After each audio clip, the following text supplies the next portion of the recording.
नमोऽस्य श्रीगुरुगीतास्तोत्रमन्त्रस्य भगवान् सदाशिवऋषिः नानाविधानि छन्दांसि श्रीगुरु परमात्मा देवता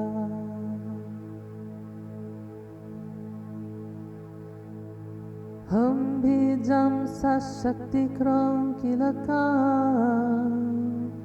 श्री गुरु प्रसाद सिद्धार्थे जपे नियोगा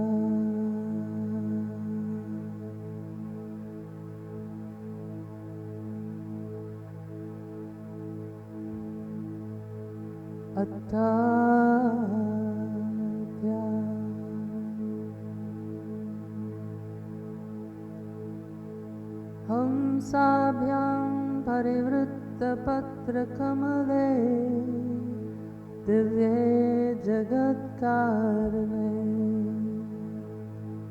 विश्वोत्कीर्णमनेकदेहनिलये स्वच्छन्दमात्मेच्छया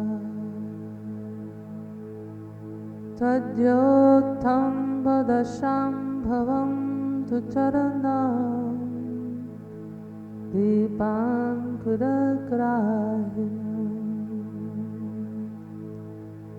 प्रत्यक्षाक्षरविग्रहं गुरुपदं ध्यायेद्विभुं शाश्वतम्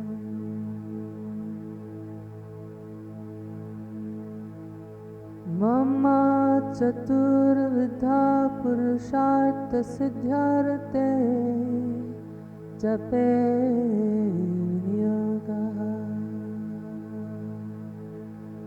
सुत उवाच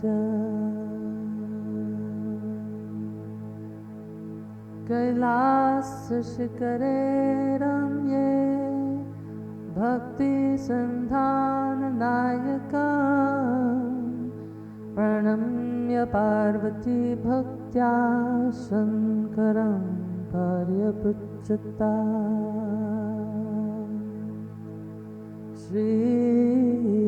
श्रीदेवी उवाच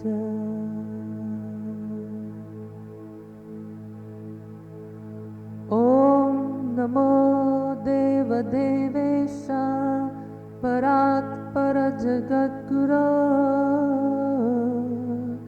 सदाशिव महादेवा गुरुदीक्षां प्रदे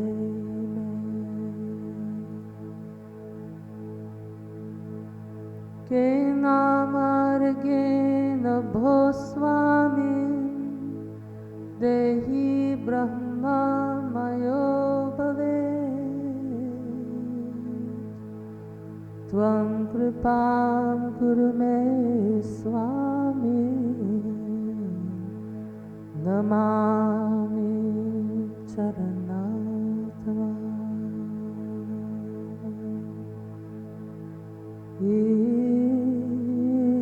ईश्वर उवाच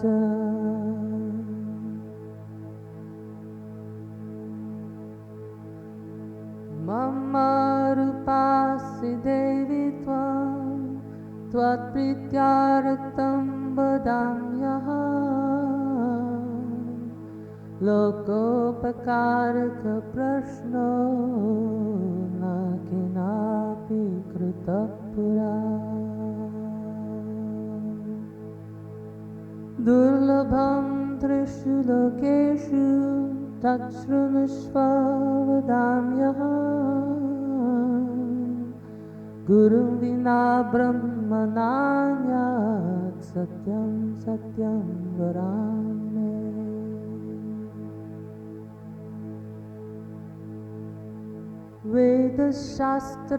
वेदशास्त्रपुराणानि इतिहासादिकानि च मन्त्रयन्त्रादिविद्यश्च स्मृतिरुच्चाटनादिकम् शैव शाक्तागमादीनि अन्यानि विविधानि च अपभ्रंशकराणिह जीवानां भ्रान्तचेतसा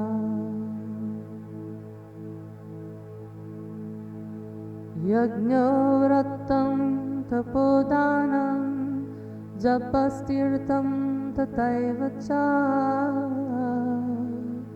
गुरुतत्त्वमविज्ञाय मूढास्ते चरते जनाः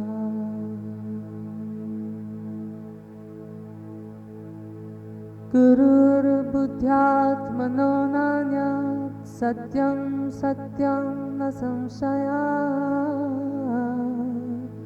तल्लभार्तं प्रयत्नस्तु कर्तव्यो हि मनीषिभिः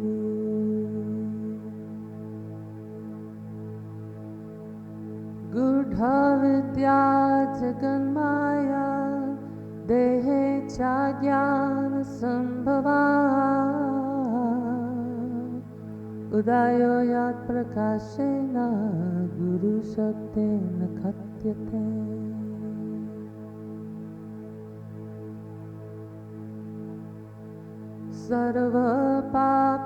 सर्वपापविशुद्धात्मा श्रीगुरो पादसेवना देहि ब्रह्म भवेद्यस्मात् त्वत्कृपार्थं वदामि ते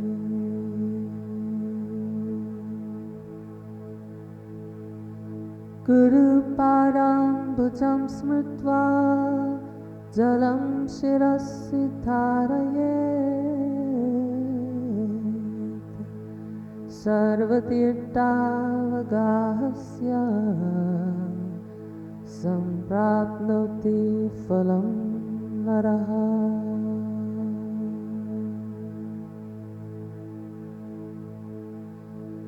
शोषणं पापपङ्कस्य दीपनं ज्ञानतेजसा गुरुपादोदकं सम्यक् संसारार्णवतारकम्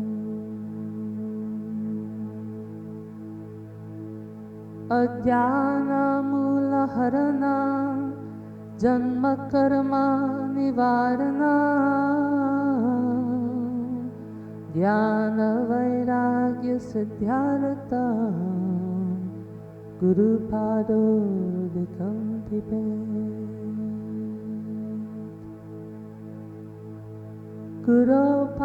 गुरोपादोदकं पीत्वा गुरोरुच्छिष्टभोजनं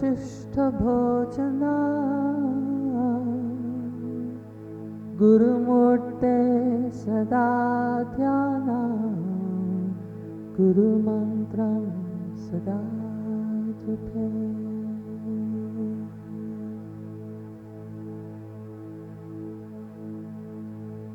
काशीक्षेत्रं तन्निवासो जाह्नवीचरणोदकम्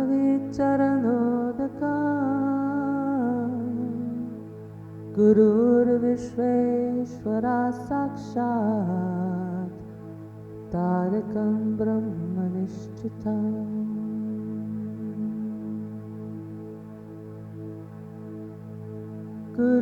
गुरोपादोदकं यत् गया सुक्षयो वटा तीर्थराज प्रयागश्च गुरुमूर्त्यै नमो नमः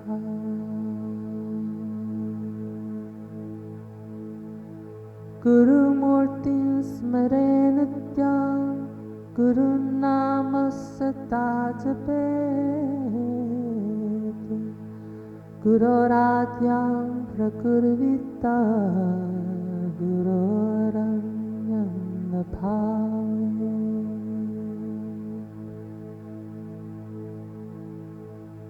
गुरुवक्त्रा स्थितं ब्रह्मा प्राप्यते तत्प्रसादतः गुरोर्ध्यानं सदा कुर्यात् कुलस्त्री स्वपतिर्यथा।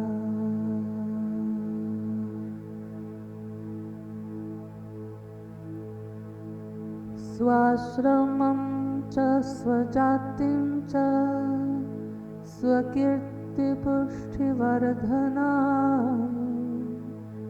एतत् सर्वं परित्यज्य गुरोरङ्गन्भावे।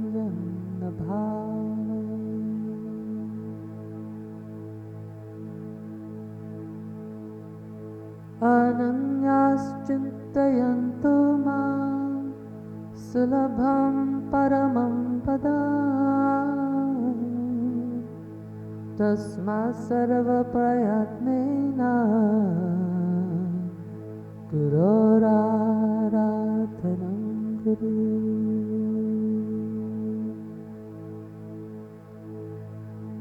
त्रैलोक्ये स्फुटवक्तारो देवाद्यसुरपन्नगाः गुरुवक्त्रा स्थिता विद्या गुरुभक्त्या तु लभ्यते। कुकारस्त्वन्धकारश्च ऋकारस्तेज उच्यते अज्ञानग्रासकं ब्रह्म गुरुरेव न संशयः।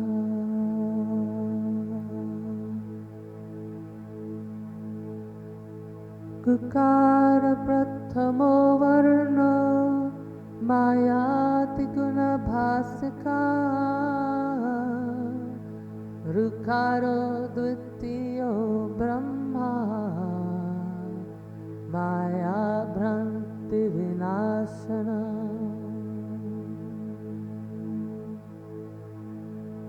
एवं गुरुपदं श्रेष्ठं देवानामपि दुर्लभम् गणैश्चैव गन्धर्वैश्च प्रपूज्यते। ध्रुवं तेषां च सर्वेषां नास्ति तत्त्वं गुरो परम् आसनं शयनं वस्त्रं भूषणं वाहनादिकम्। साधकेन प्रदातव्यं गुरुसन्तोषकारकम्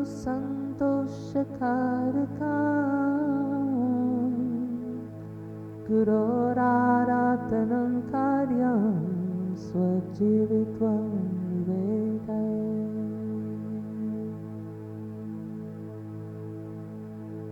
कर्मणा मनसा वाचा नित्यम् आराधयेद् गुरु दीर्घदण्डं नमस्कृत्य निर्लज्जो गुरुसन्निधौ। शरीरम् इन्द्रियं प्राणान् सद्गुरुभ्यो निवेदयेत् आत्मदारादिकं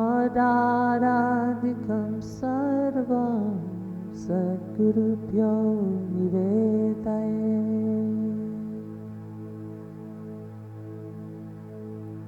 कृमिकीटभस्मविष्ठा दुर्गन्धिमलमूत्रका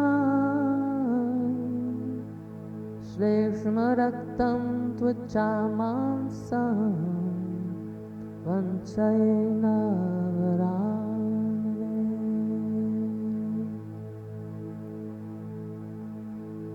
संसारवृक्षमारुता पतन्तो नरकार्णवे येन चैवोद्धृतः सर्वे तस्मै श्री गुरवे नमः।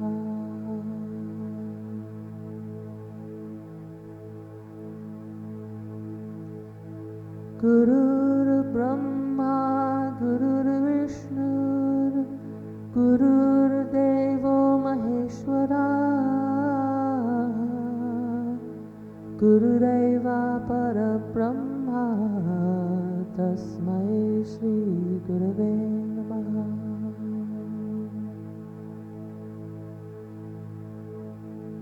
हेतवे जगतामेव संसारार्णवसेतवे प्रभवे सर्वविद्यानां शम्भवे गुरवे नमः।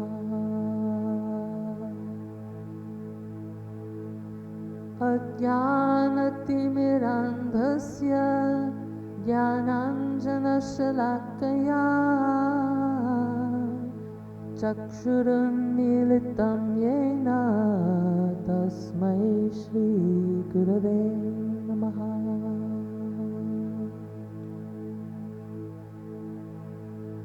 त्वं पिता त्वं च मे माता त्वं बन्धुस्त्वं च देवता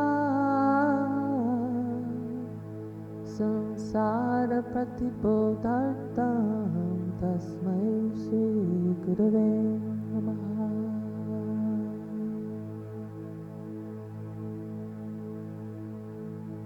यत्सत्येन जगत्सत्यं यत्प्रकाशेन भाति यदानन्देन नन्दन्ति तस्मै श्रीगुरवे नमः। यस्य स्थित्या सत्यमितं यद्भाति भानुरूपता प्रियं पुत्रादयत्विद्या तस्मै श्रीगुरवे नमः।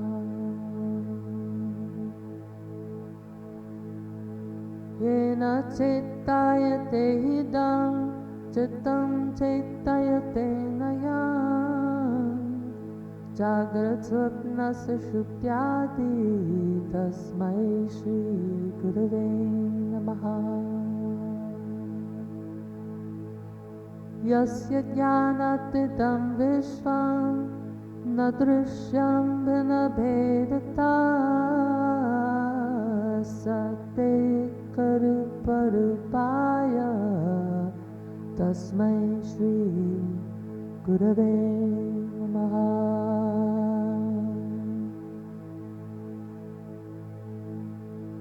यस्यामतं तस्य मतं मतं यस्य न वेदसा अनन्यभावभावाय तस्मै श्रीगुरवे नमः।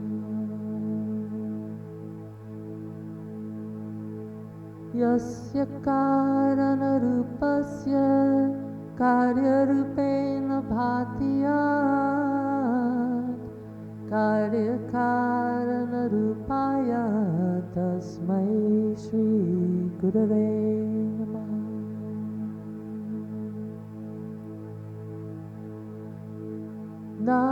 नानारूपमिदं सर्वं न केनाप्यस्ति भिन्नता कार्यकारणता चैव तस्मै श्रीगुरवे नमः। यदङ्घ्रिकमलद्वन्द्वं द्वन्द्वतापनिवारकं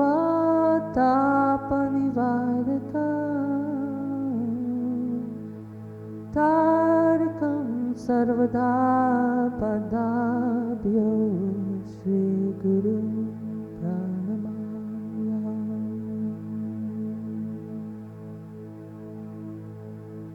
शिवे कृते गुरुस्त्राता गुरौ कृते शिवो नहि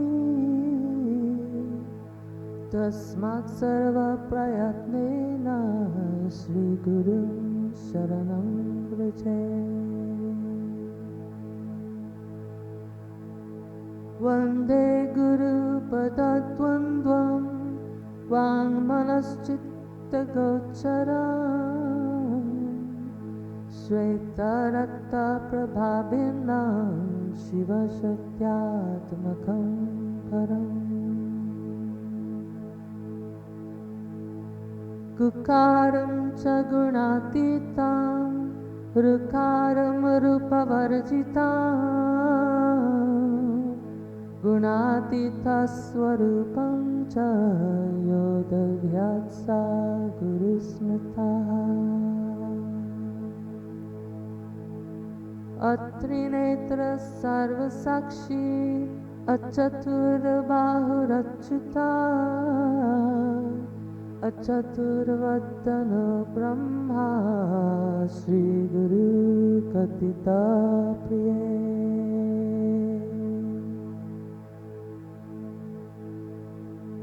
अयं मायाञ्जलिर्बद्धो दयासागरवृद्धये यदनुग्रहतो जन्तुश्चित्रसंसारमुक्तिभाग्।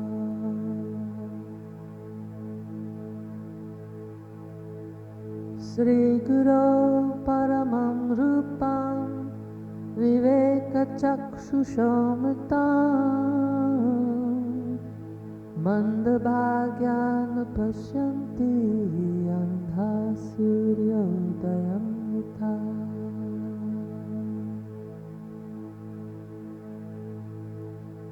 श्रीनाथचरणद्वन्द्वं यस्यां दिशि विराजते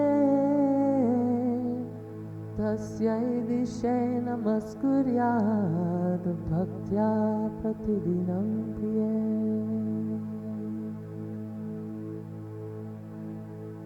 तस्यै दिशे सततमञ्जलिरेष आर्ये प्रक्षिप्यते मुखरितो मधुपैर्बुधैश्च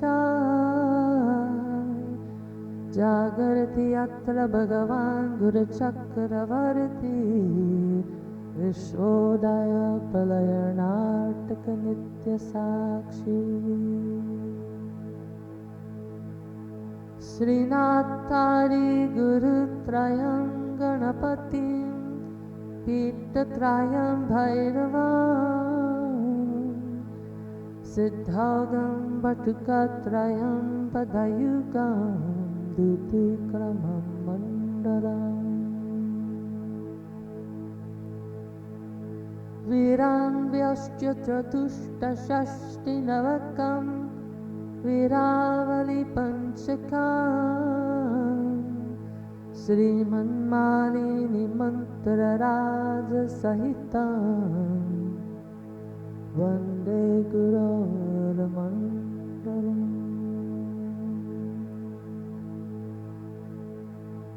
अभ्यस्तै सकलै सुदीर्घमनिलै व्याधिप्रदैर्दुष्करे प्राणायामशतैरनेककरणैर्दुःखात्मकैर्दुर्जये। यस्मिन्नभ्युदिते विनश्यति बली वायुः स्वयं तत्क्षणात् प्राप्तुं तत्सहजं स्वभावमनीशं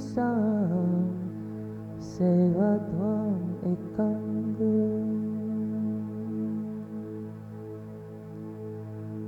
स्वदेशिकस्यैव शरीरचिन्तनं भवेत् अनन्तस्य शिवस्य चिन्तनं स्वदेशिकस्यैव च नामकीर्तनं भवेदनन्तस्य शिवस्य कीर्तनम्।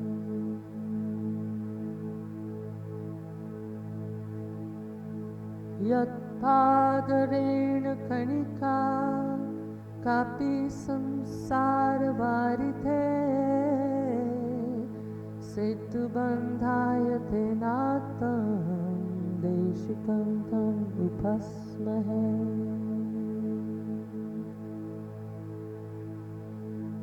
यस्मादनुग्रहं लब्ध्वा महदाज्ञानमुत्सृजे तस्मै श्रीदेशिकेन्द्राय नमश्चाभीष्टसिद्धये।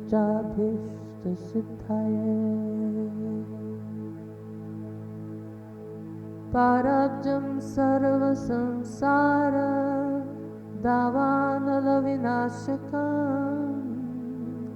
ब्रह्मरन्ध्रे सिताम्भोजा मध्यस्थं चन्द्रमण्डले।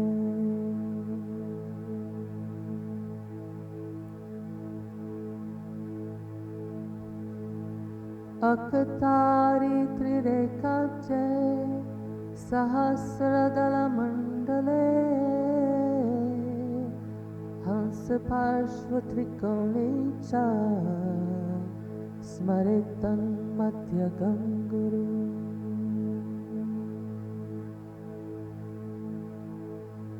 सकला भुवनसृष्टि कल्पिता शेषपुष्टि निखिला निगमदृष्टि सम्परां व्याप्तदृष्टि।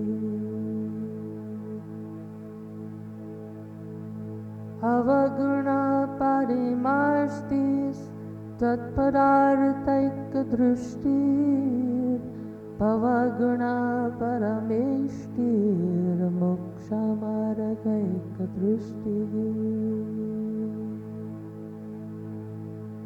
सकलभुवनरङ्ग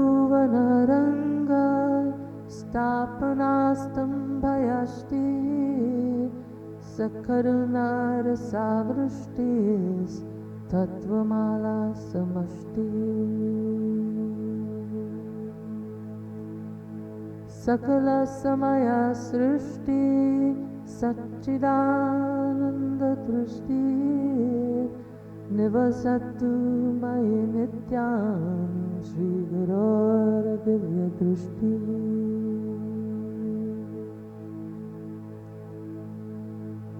अग्निशुद्धसमं तात ज्वालापरिचकादिया मन्त्रराजमिमं मन्ये अहनिशं भाति मुद्रितः। तदेचत्ति तनयचत्ति तद्दूरे तत्समीपके तरन्तरस्य सर्वस्य तद् सर्वस्य भायता।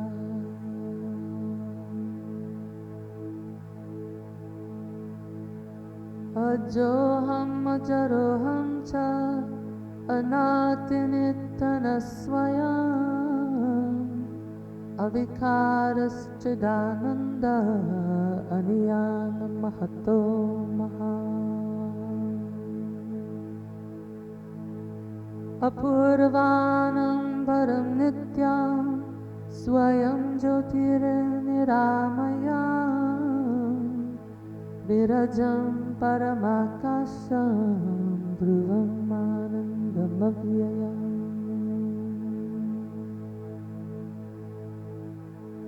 श्रुतिप्रत्यक्षमैत्रेयम् अनुमानश्चतुष्टयम् यस्य चात्मतपो वेद देशिकं च सदा स्मरेत्। मननं यद्भवं कार्यं तद्वदामि महामते साधुत्वं च मया दृष्ट्वा त्वयि तिष्ठति साम्प्रतम्।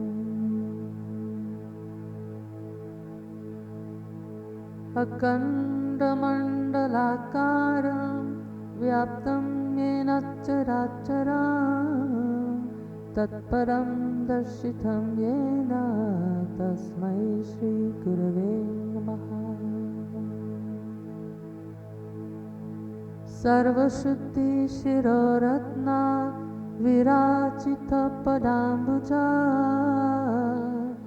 वेदान्ताम्बुजसूर्यो यस्तस्मै श्रीगुरवे नमः।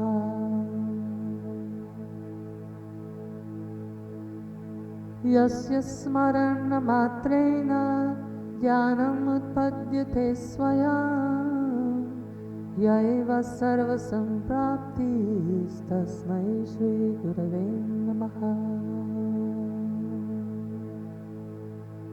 चैतन्यं शाश्वतं शान्तं व्योमातीतं निरञ्जनं नादबिन्दुकलातीतं तस्मै श्रीगुरवे नमः। स्थावरं जङ्गमं चैव तथा चैव चराचरं व्याप्तं येन जगत् सर्वं तस्मै श्रीगुरवे नमः।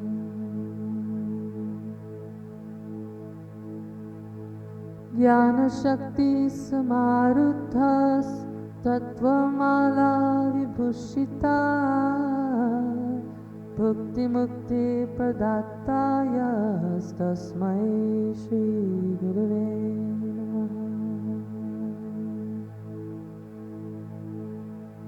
अनेकजन्मसम्प्राप्त सर्वकर्मविदायिने स्वात्मज्ञानप्रभावेन तस्मै श्रीगुरवे नमः। न गुरोरधिकं तत्त्वं न गुरोरधिकं तपः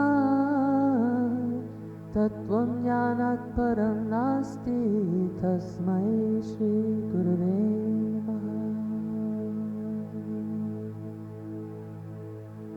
मन्नाथ श्रीजगन्नाथ मद्गुरु श्रीजगद्गुरु ममात्मा सर्वभूतात्मा तस्मै श्रीगुरवे नमः।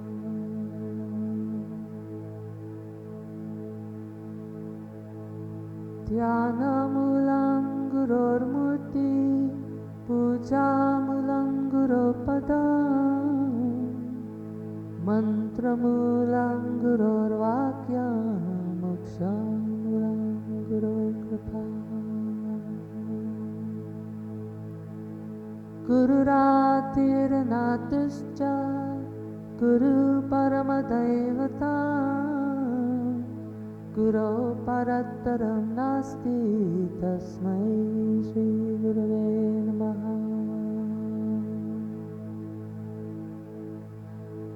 सप्तसागरपर्यन्ता तीर्थस्नानादिकं फलं गुरोरङ्घ्रिपयो बिन्दुसहस्रांशेन दुर्लभम्। हरौरुष्ठे गुरुस्त्राता गुरौरुष्ठेन कश्चन तस्मात् सर्वप्रयत्नेन श्रीगुरुं शरणं व्रजे।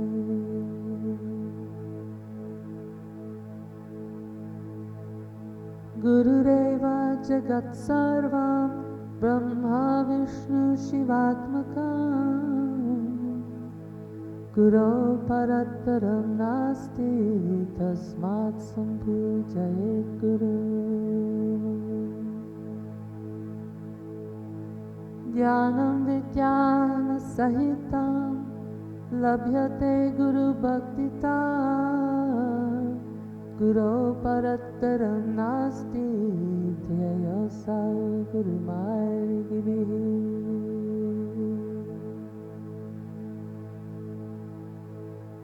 यस्मत्परतरं नास्ति नेति नेतीति वै श्रुतिः मनसा वचसा चैव नित्यमाराधयेत् गुरुम्। गुरो कृपा प्रसादेन ब्रह्मा विष्णु सदाशिवा समर्था प्रभवादौ च केवलं गुरुसेवा।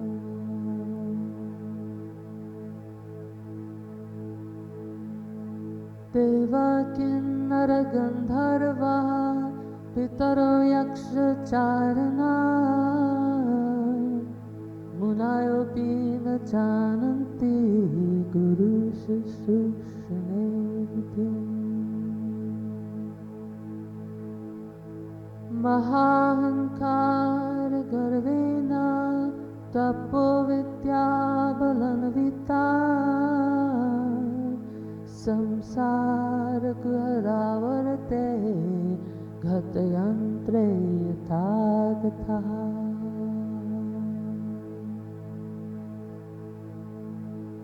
न मुक्ता देवगन्धर्वा पितरो यक्षकिन्नरा ऋषय सर्वसिद्धाश्च गुरुसेवा पराङ्मुखाः। ध्यानं शृणु महादेवी सर्वानन्दप्रदायका सर्वसौख्यकरं नित्यं भुक्तिमुक्तिविधायकम्।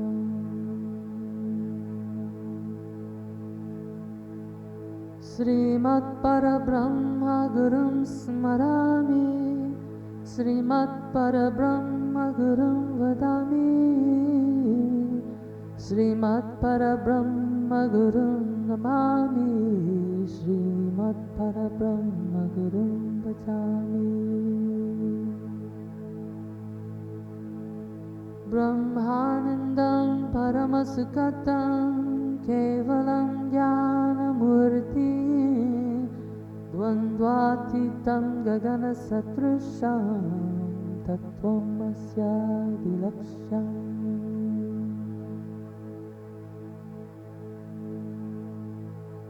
एकं नित्यं विमलमचलं सर्वधी साक्षिभूतं भावातीतं त्रिगुणरहितं सद्गुरुं तं नमामि।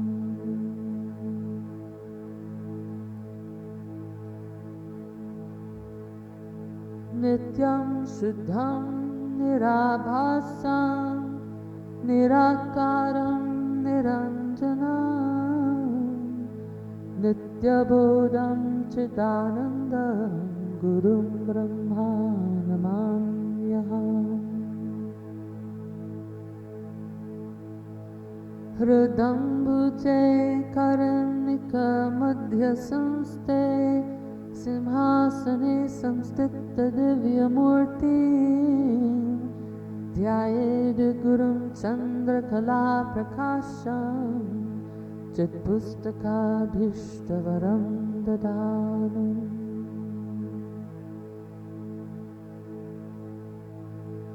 श्वेताम्बरं श्वेतविलेपपुष्पं मुक्ताविभूषमुरितं द्विनेत्रं वामाङ्कपित्तस्थितदिव्यशक्ति मन्दस्मितं सान्द्रकृपां निधानम्।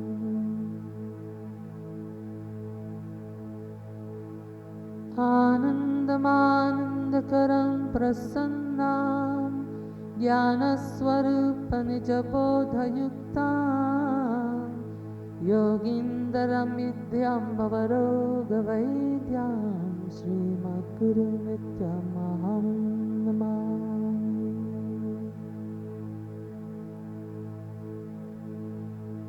यस्मिन् सृष्टिस्थितिध्वंसा निग्रहानुग्रहात्मकं कृत्यं पञ्चविधं शश्वद्भासते तं नमाम्यहम्। प्रातः शिरस्य शुक्लब्जे द्विनेत्रं द्विभुजं गुरुं वराभययुतं शान्तं स्मरेतां नामपूर्वकम्। Nagurodadikam, Nagurodadikam, Nagurodadikam, Nagurodadikam. Shiva Shasanata, Shiva Shasanata, Shiva Shasanata, Shiva Shasanata. Idameva Shivam, Tvidameva Shivam, Tvidameva Shivam, Tvidameva Shivam. Mama Shasanato, Mama Shasanato, Mama Shasanato, Mama Shasanata.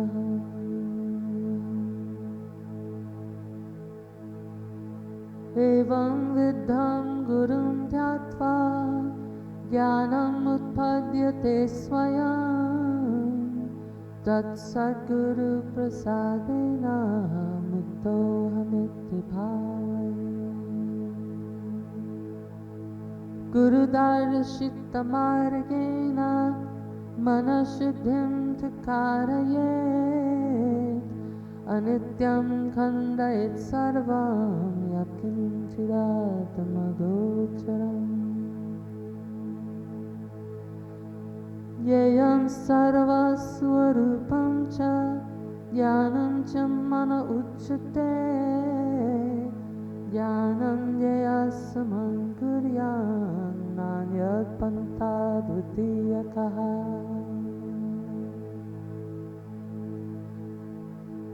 Evam Shutva Mahadevi Gurunindam Karotya Sayati Narakam Goram Yavachandra Divakaram Yavat Kalpantako Dehas Tavadeva Guru Smaret Guru Lopo Nakartavya Swachando Yativa Bhave.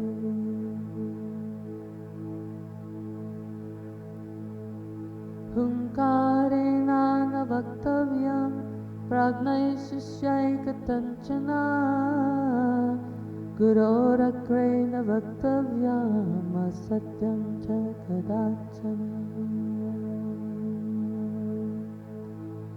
Gurum Twam Krityaham Kritya Gurum Nirjitya Vatata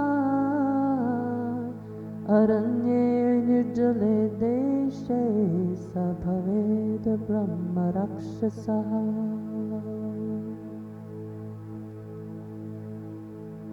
Munibhi Panna Gairavapi Surairvashapito Yati Kalamrityu Bhayadvapi Guru Rakshati Parvati.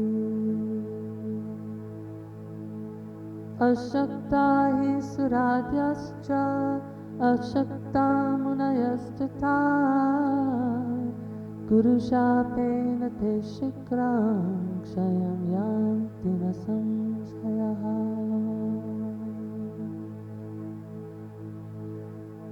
Mantra Rajamidam Devi Gururityakshara Tvayam Smriti Vedartha Bhakyena Guru Sakshat Param Padam.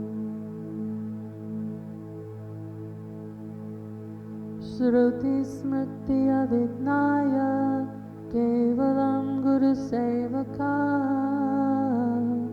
Devai Samyasina Prokta Ittare Veshadharina.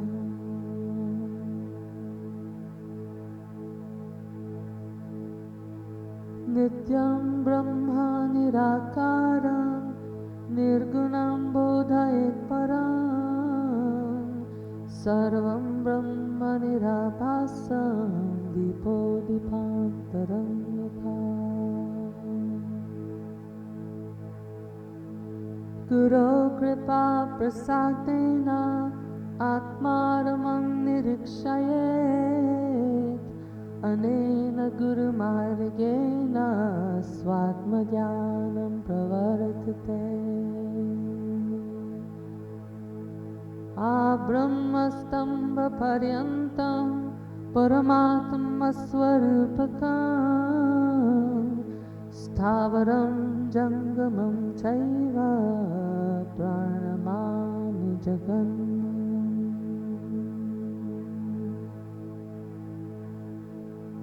वन्देऽहं सच्चिदानन्दं वेदातीतं सदागुरुं नित्यं पूर्णं निराकारं निर्गुणं स्वात्मसंस्थितम्। परात् परतरं ध्येयं नित्यमानन्दकारकम् हृदयाकाशमध्यस्थं शुद्धस्फटिकसन्निभम्। स्फटिकाप्रतिमारूपं दृश्यते दर्पणे यथा तदात्मनिश्चिदाकारम् आनन्दं सोऽहमित्युता।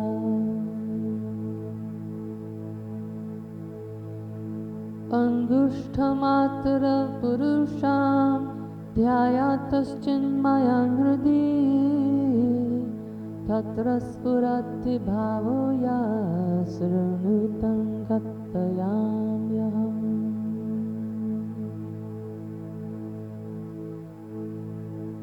अगोचरं तथा गम्यं नामरूपाविवर्जितं निःशब्दं तद्विजानीयात् स्वभावं ब्रह्मभारती। यथा गन्धः स्वभावेन कर्पूरकुसुमादिषु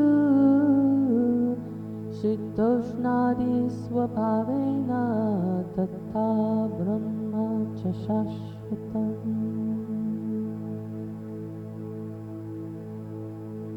स्वयं तत्ताविदो भूत्वा स्थातव्यं यत्र कुत्रचित् कितब्रह्मरभत तत्र ध्यानं भवति तादृशम्।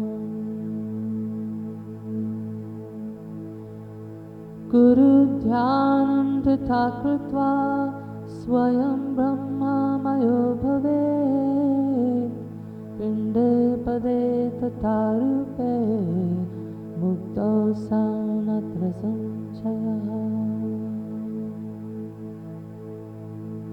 श्री पार्वती उवाच पिण्डं कुण्ठु महादेव परं किं समुदाहृतं रूपातीतं च रूपं किमित्तद्याख्याहि शङ्करा। श्रीमादेवाच पिण्डं कुण्डलिनी शक्ति परमहंसमुदाहृतं रूपं बिन्दुरिति ज्ञेयं रूपातीतं निरञ्जनम्। पिण्डे मुक्ता पदे मुक्ता रूपे मुक्ता वरानने रूपातीते तु ये मुक्तास्ते मुक्ता नत्र संशयः। स्वयं सर्वमयो भूत्वा परं तत्त्वं विलोकयेत् परात् परतरं नान्यत् सर्वमेतं निरालयम्। तस्यावलोकनं प्राप्य सर्वसङ्गविवर्जिता एकाकिनिस्पृहः शान्तस्तिष्ठसे तत्प्रसादतः। लब्धं वाथ न लब्धं वा स्वल्पं वा बहुलं तथा निष्कामेनैव भोक्तव्यं सदा सन्तुष्टचित्तसा।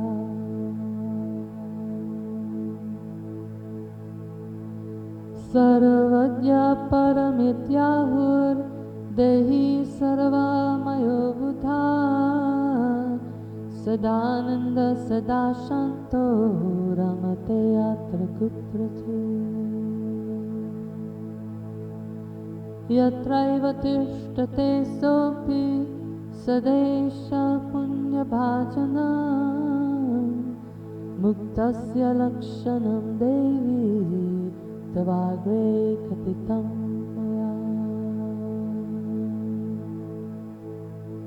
उपदेशस्तथा देवी गुरुमार्गेण मुक्तिदा गुरुभक्तिस्तथा ज्ञानं सकलं तव कीर्तितम्। अनेन यत् भवेत् कार्यं तद्वदामि महामते लोकोपकारकं देवी लौकिकं तु न भावये।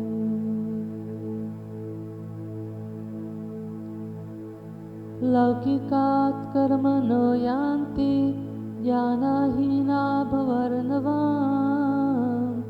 ज्ञानी तु भावयेत् सर्वं कर्म निष्कर्म यत्कृतम्। इदं तु भक्तिभावेन पठते शृणुते यदि लिखित्वा तत्प्रदातव्यं तत्सर्वं सफलं भवेत्।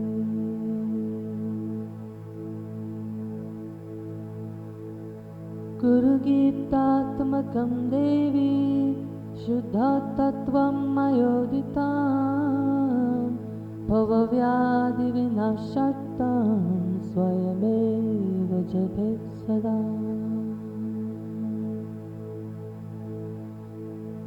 गुरुगीताक्षरैकं तु मन्त्रराजमिमं जपेत् अन्ये च विविधा मन्त्रा कलां नार्हन्ति ज्योतिषी।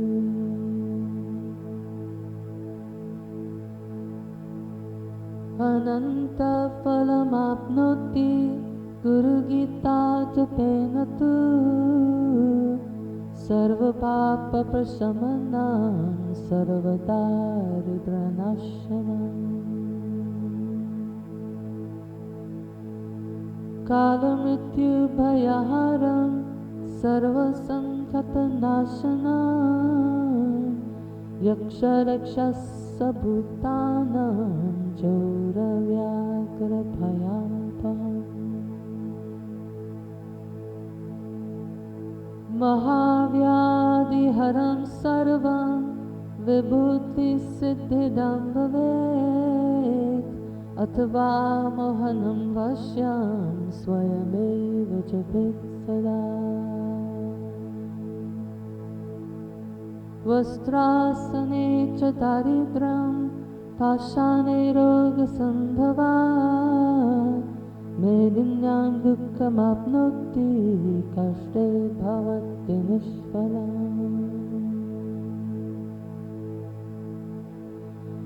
कृष्णार्जुनज्ञानसिद्धिर्मोक्षाश्रयव्याघ्रचर्मणि कुशासने ध्यानसिद्धि सर्वसिद्धिस्तु कम्बले।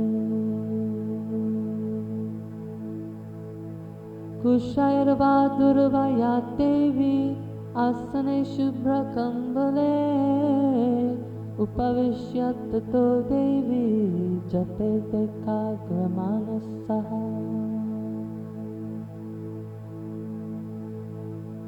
ध्येयं शुक्लं च शान्त्यर्थं वशे रक्तासनं प्रिये अभ्यचारे कृष्णवर्णं पीतवर्णं धनागमे।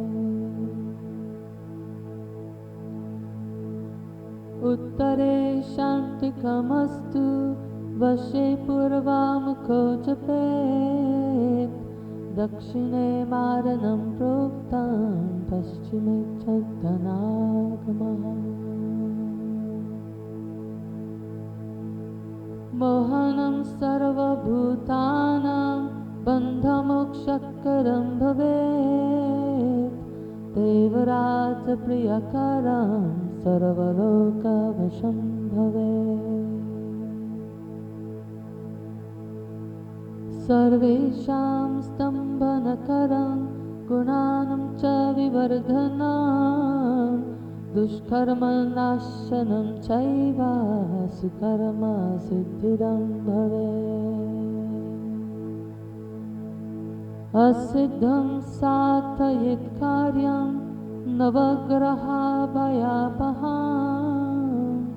दुःस्वप्ननाशनं चैव सुस्वप्नफलदायकम्। सर्वशान्तिकरं नित्यं तथा वन्द्यासुपुत्रदाम् अवैधव्याकरं स्त्रीणां सौभाग्यदायकं सदा। आयुरारोग्यमैश्वर्या पुत्रपौत्रप्रवर्धना अकामत्तस्त्रीर्धवा जपान्मोक्षमवाप्नुयात्।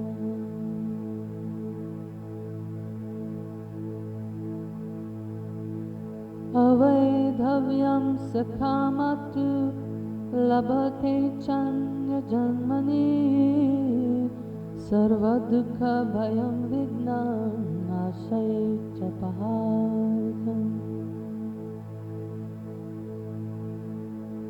सर्वबाधाप्रशमनं धर्मार्थकाममोक्षताम् यं यं चिन्तयते कामं तं तं प्राप्नोति निश्चितम्।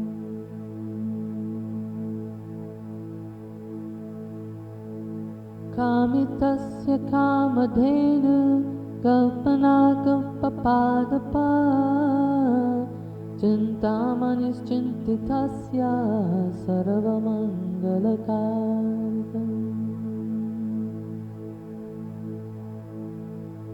मोक्षहेतुर्जपे नित्यं मोक्षश्रियम् अवाप्नुयात्।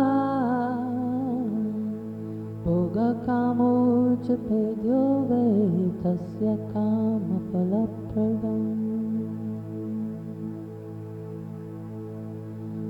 जपेच्चाक्तश्च सौरश्च गानपत्यश्च वैष्णवा शैवश्च सिद्धिदं देवी सत्यं सत्यं संशयः। अथ काम्यजपे स्थानं कथयामि वरानने सागरे वा सरतीरे अथवा हरिहराय।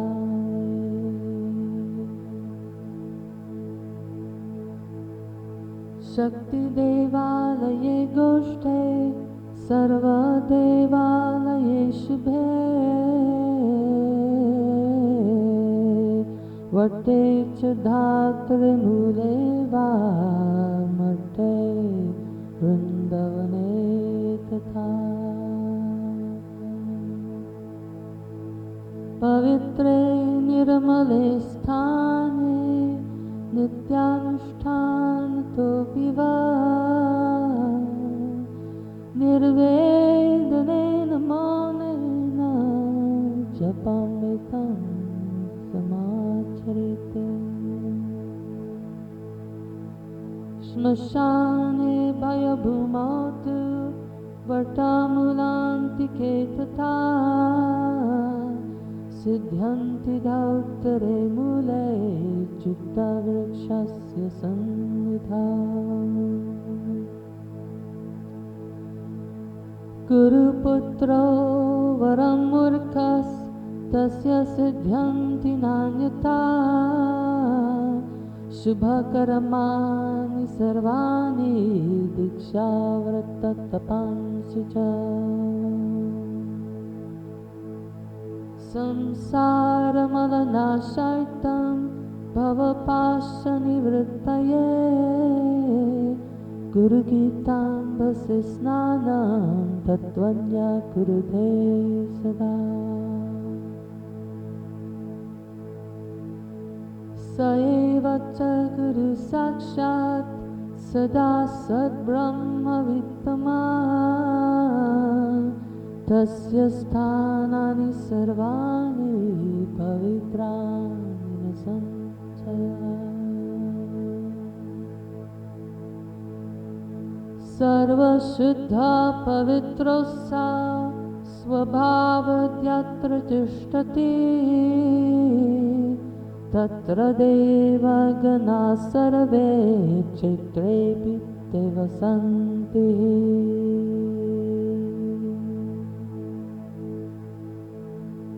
आसनस्थः शयानो वा गच्छंस्तिष्ठन् वदानपि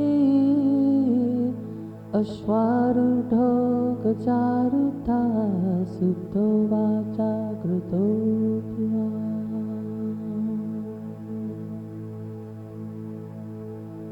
शुचिस्मंश्च सदा ज्ञानी गुरुगीता जपेन तु तस्य दर्शनमात्रेण पुनर्जन्म न विद्यते।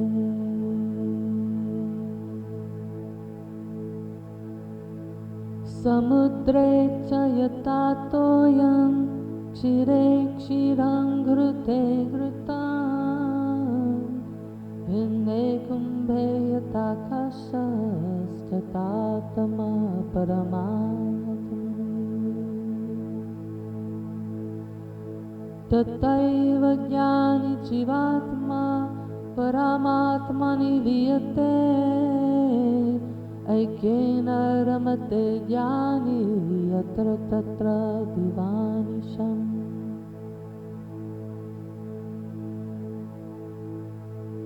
एवं विद्धो महामुक्ता सर्वदा वर्तते बुधा तस्य सर्वप्रयत्नेन भावभक्तिं करोति यः। सर्वसन्देहरहितो मुक्तो भवति पार्वती भुक्तिमुक्तिद्वयं तस्य जिह्वाग्रे च सरस्वती।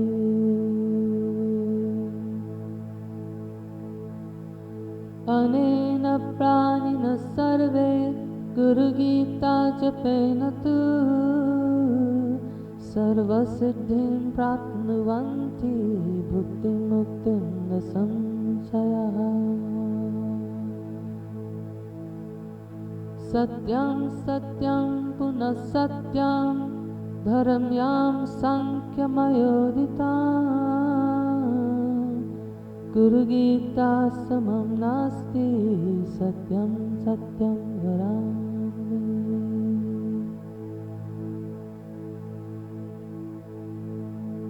एको देव एक धर्मा एकनिष्ठा परं तपा गुरो परत्तरं नान्या नास्ति तत्त्वं गुरो परम्।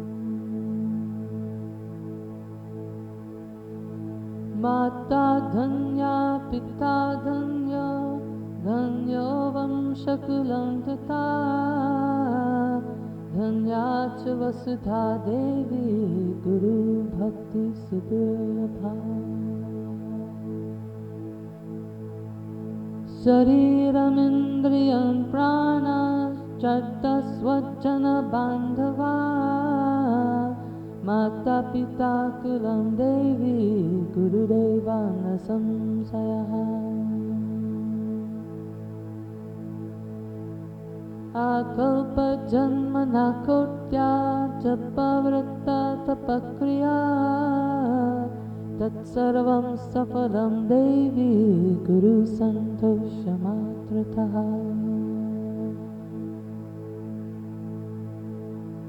विद्या तपो बलेनैव मन्दभाग्याश्च ये नराः गुरुसेवां न कुर्वन्ति सत्यं सत्यं वदामि। ब्रह्मा विष्णु महेशश्च देवर्षि पितृकिन्नरा सिद्धाचारण यक्षश्च अन्येऽपि मुनयो जनाः।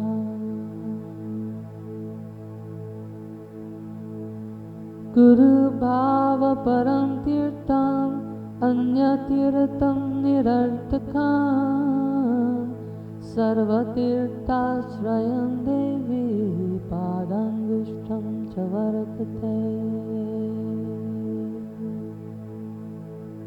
जपेन जयमाप्नोति चानन्तफलमाप्नुयात् हीनकर्मत्यजं सर्वं स्थानानि चागमानि च।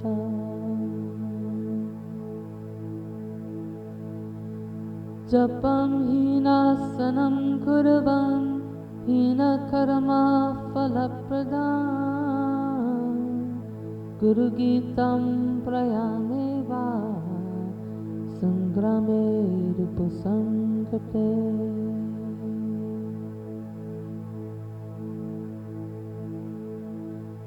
जपं जयमवाप्नोति मरणे मुक्तिदायकम् सर्वकर्म च सर्वत्र गुरुपुत्रस्य सिद्ध्यते। इदं रहस्यं न वाच्यं तवाग्रे कथितं मया सुगोप्यं च प्रयत्नेन मम त्वं च प्रियस्ते।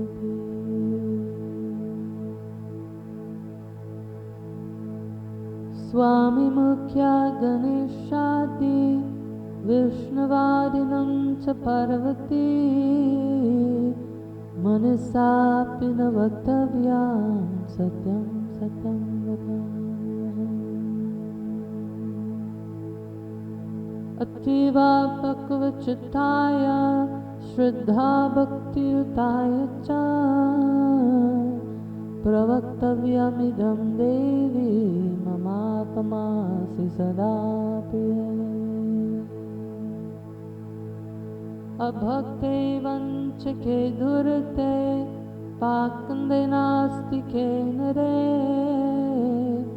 मनसापि न वक्तव्या गुरुगीता कदाचन।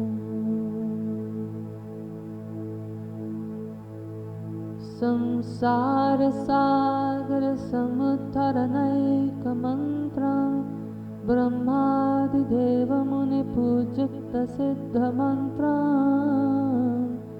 दारिद्र्यदुःखभवरोगविनाशमन्त्रं वन्दे महाभयहरं गुरुराजमन्त्रम्। इति श्री स्कन्दपुराणे उत्तरखण्डे ईश्वर पार्वती संवादे गुरुगीता समाप्ता।